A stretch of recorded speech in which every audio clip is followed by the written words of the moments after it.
Hi, I'm Diana, and I was given this shopping cart in return for this video. I'm going to go over all the features. I literally just pulled it out of the box. So it's in pieces. It's not put together yet, but I'm going to show you everything it comes with, talk about how quickly it goes together, and all the features as well. And then you can decide if it would be a fit for you. Here is everything it comes with. Putting it together is simple. No tools needed. Just pop on the wheels and axles, and you're good to go.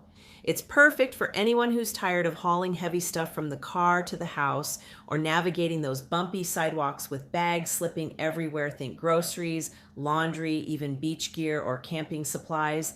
If you've ever tried carrying bottled water up the stairs, you'll appreciate this. The best part is how easy it moves. The front wheels swivel a full 360 degrees, so turning corners or dodging cracks in the sidewalk feels smooth. No wrestling with stiff wheels.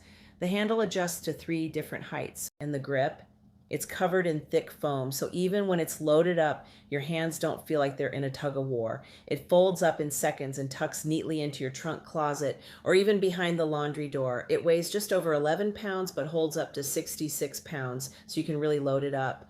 I've had a number of these little shopping carts over the years, and I have to say this one seems the most solid, like it would definitely hold a lot of weight. I love the way it rolls so easily, especially up over steps. This foam grip is wonderful, and I also really like that it has this little clip here, so when you do store it, it's just going to stay together, and it's super lightweight as well. Super easy. I can pick it up with one hand. So if you're looking for a great rolling shopping cart, definitely check this one out.